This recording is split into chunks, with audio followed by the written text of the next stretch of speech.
I bring the boys in. Football season is back. Not only is football season back, the Fantasy Flourish podcast is back. Brought to you by DFS Karma, Bet Karma.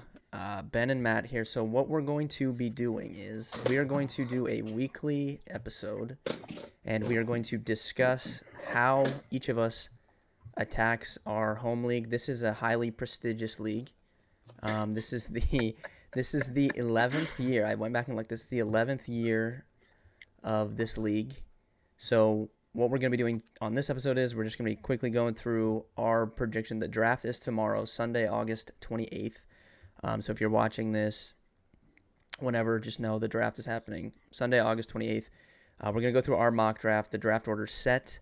We have the usual suspects in the league. Snake leading off the draft order. 6-time Super Bowl champion Snake leading off the draft. First pick. But can we say that Snake's titles came before anybody in this league was serious about fantasy? So it's sort of like the New York Yankees just feasted on everybody when they were weak, and then now he can't win. It's impossible for him to win. We like to attribute Snake's wins to the Yankees because there's a lot of question marks around a lot of them. I mean, you could question the league size. It was 8 teams for a lot of those wins. A lot of high school aged players in the league during those wins. Matt himself wasn't even really in the league for 5, I think, of those titles. I think he won the first year you were in, and then not since then. But he hasn't won since 2018 anyways, or 2017, I guess, because he didn't win in 2018. But regardless, 6-time champ. He's leading off with the first pick. Number 2, my dad, a.k.a. Mook. Number 3, Matt himself. Number 4, Aldog. That is a friend of my brother. Number 5, Swarley. I think this is 3rd year in the league for Swarley. Actually, one of the smartest people in this draft, I would say. I actually think he knows what he's doing. And then we have Eric, defending champ Eric, at number 6. Matt, I forgot to mention that you are a 1-time Super Bowl champion. So Thank you. There you go. Thank you. Number 7, Mando. That's my brother, Jordan, a.k.a. Mando. 1-time Super Bowl champ himself. Even though Matt and I basically drafted his team, he did win a title in the COVID year of 2020. I think he beat me in the title, right? He did, yes. Number 8, picking 8th is Jack, a.k.a. Juck, a 1-time Super Bowl champion himself. I am picking 9th, and then we have a new member of the league here. Taking over for 1-time Super Bowl champion Tyler Studebaker. Max, younger brother of Juck, a.k.a. Ricky Williams, is picking 10th in his league debut. So the usual suspects in this league. We're going to run through how we think this first round of this draft is going to go. But before we get into that, Matt, just what's your thoughts on the league and as a whole, because we've never done this before. So if you're one of the 15 people that are going to watch this, you're probably in this league, or you've gone down some sort of YouTube rabbit hole of fantasy football and you've found this. So what are your thoughts on the league, and how excited are you for this draft? I'm very excited for this draft. This league's a blast. We bicker back and forth. It's usually me and you against Snake in our nightly Fortnite adventures. And we'll get into Snake's number 1 overall pick because there's a lot of controversy surrounding it. You would think Jonathan Taylor or McCaffrey's a slam dunk number 1, but Snake says he's going to shake things up. So we'll get into that, but no, it's definitely a lot of fun. Yeah, so we'll segue that right into this. So we're going to start off here with the first pick, Snake. There is a lot of controversy surrounding this pick. So if you're watching this before the draft and you're in the league, I do have sources confirming that this pick is up for trade. It is available in the trade market. I know that Snake himself sought out Mando and offered him the first round pick. Mando didn't come calling for this pick. Snake himself offered it to Mando. So the number 1 pick is available. If you're watching this before the draft, you want to try and make a trade. If you do not have a way to get into contact with Snake, contact me and I can put you into contact with him, and maybe you can work out a deal. But it appears fax numbers, home phone, landline. We'll get you the landline and then the fax information. You could fax over the trade offer and go from there. But Snake has confirmed, per Adam Schefter, that it's a 3-dog race here at the top for the first pick. Jonathan Taylor, Christian McCaffrey, and Saquon Barkley. So many of you would be like, why would Saquon Barkley go first? Matt and I talk to this man daily, every day, and what he does is he claims he's doing research, but really he just listens to the players that we talk about for the last 4 months. Because Matt and I are in the trenches. We're talking fantasy football in February.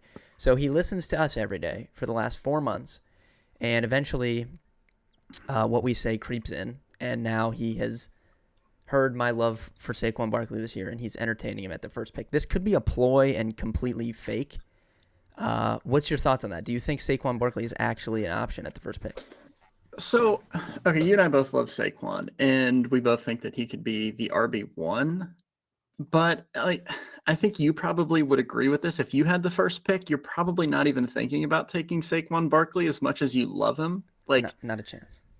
I, I think both of us agree that we would take Christian McCaffrey at 1. I'm not going to argue, like, if you take Taylor over McCaffrey, it's like splitting hairs, really, but I don't know. Just taking Barkley, he says it's gonna shake up the whole league. But after thinking about it, like if he takes Barkley, like what does that do? It just shifts everybody down one, and then probably pushes Derrick Henry out, or not Derrick Henry, Stephon Diggs out of the first round. But like I'm still taking McCaffrey. Maybe Mike takes Taylor.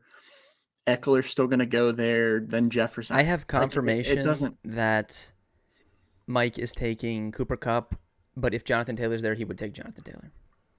Yeah. So like it's not gonna shake it up. And he did his Ben said he's on Yahoo doing his mocks all last night, and he's getting Jonathan Taylor and Saquon Barkley and Kamara. He said he's going to have these 3-headed monster of running backs, and we're telling them that that's literally a pipe dream because we have picks before him on the way back, and there's no way Saquon and Kamara is going to get back to him.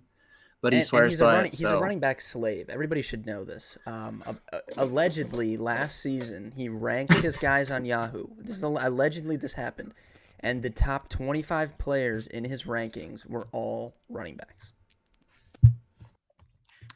yeah, so I agree taking like 3 running backs in a row. I like the running backs that you get at the 2-3 turn, but like you're not getting Barkley and Kamara to pair with Taylor. So Right, if and you, I we think told him, this is a ploy. It's Jonathan Taylor. It's a slam dunk. McCaffrey could creep in there, but I think he's taking Jonathan Taylor or McCaffrey. I don't think Saquon Barkley. So I think he's taking one of those two.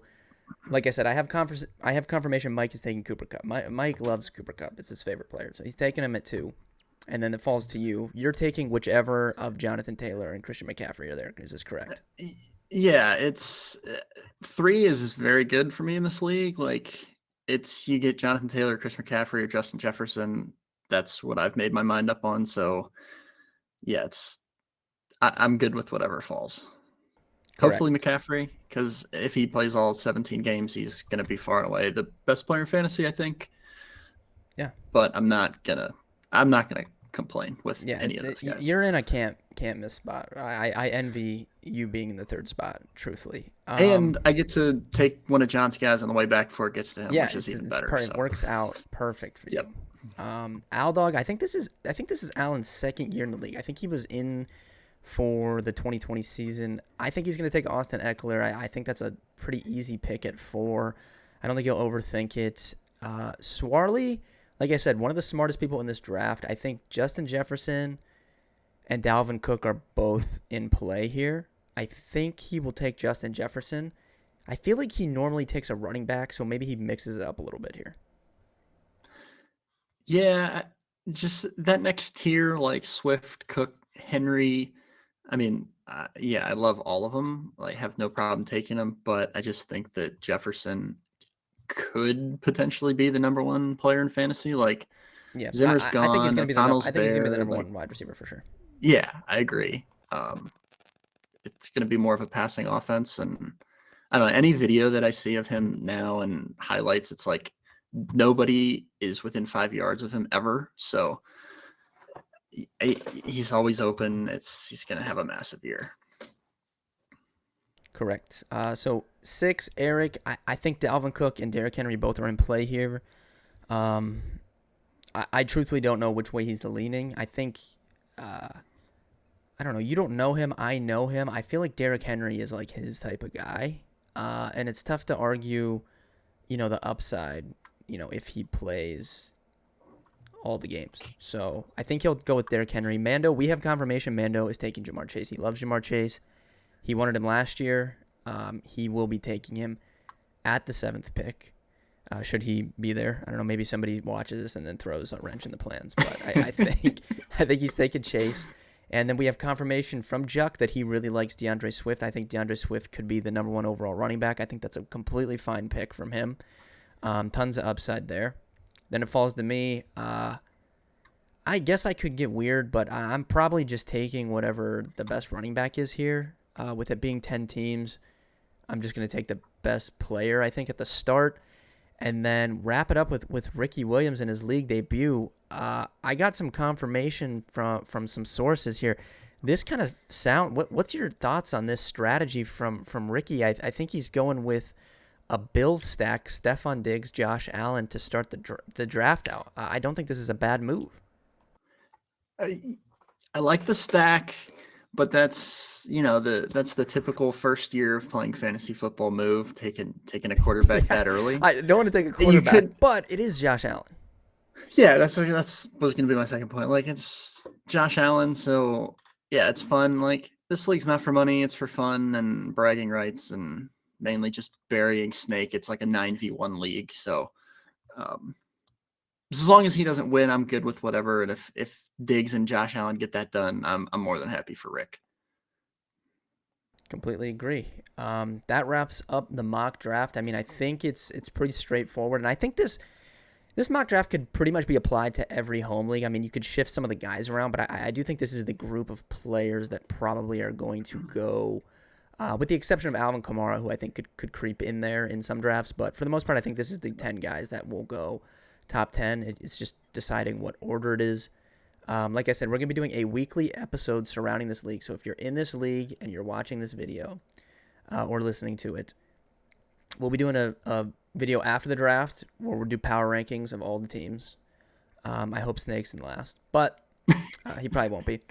But we're doing power rankings, and then we're going to do a episode every week, maybe 2, because we might do a review of the week before and then like a preview where we pick the winner of each game for the upcoming week. But it's gonna be a lot of fun. Thank you guys for watching. If you're watching, follow this YouTube channel because we're just starting this up, so it's gonna take a minute to get it rolling. But yeah, hopefully there's like some trades going on in the league this year because I don't like when there's no trades. Yeah, I'm with you. Last year in a dynasty league, I made 9 trades in the span of like 12 hours. So I'm all about trades. Yeah.